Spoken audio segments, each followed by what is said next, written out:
Hi, I'm Dr. Lauren from the Pet Health Club. And today we're going to be taking you through some basic information on separation anxiety in dogs, including symptoms to look out for and treatment options available for you if your dog does go on to develop separation anxiety.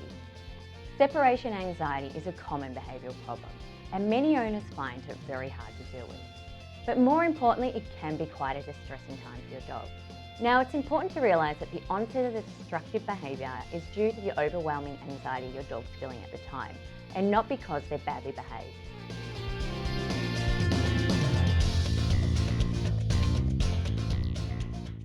Most dogs with separation anxiety have a really close bond with their owners, and they'll seek them out for constant companionship. They may follow them from room to room throughout the day and keep a close watch on them. Signs of separation anxiety will come about when either the owner leaves the house or the dog's placed in another room, like the laundry. Signs you might see at home could include destructive behaviours, like chewing door frames or even scratching down the door.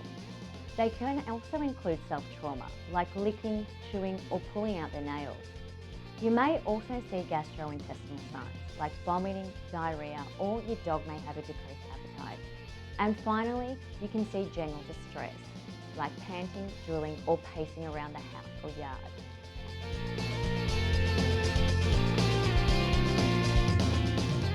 It's important to realise that the treatment of separation anxiety requires a patient and multi-pronged approach.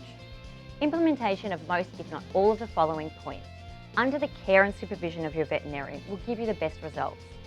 The main treatment points include: firstly, ignore your dog. Completely ignore them 15 minutes before and after you arrive home. Even if they're jumping and lunging at you, don't show them any attention until they've completely settled down. Next, distract your dog.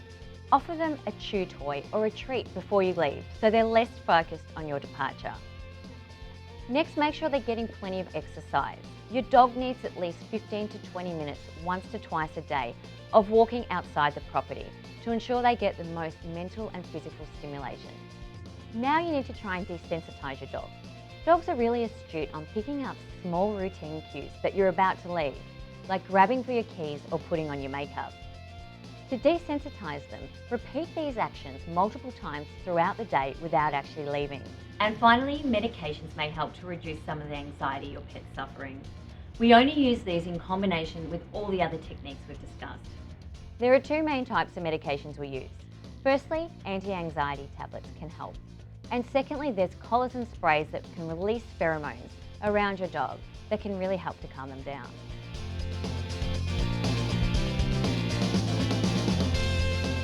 So here are my top tips for managing separation anxiety. First of all, it's important that everybody at home follows the rules. The more dedicated you are to the management of this condition, the faster you'll see results. Secondly, buying another dog will rarely help. Your dog's anxiety is a result of a close bond with you. And finally, punishment has no role in the management of this condition. It can actually add to the anxiety. Your dog will become confused and the condition may become a lot worse. So from our vets at the Pet Health Club, I hope you found this video and information has given you further insight into the management of separation anxiety in dogs. Please see your vet for more specific advice and treatment tailored to you and your pet.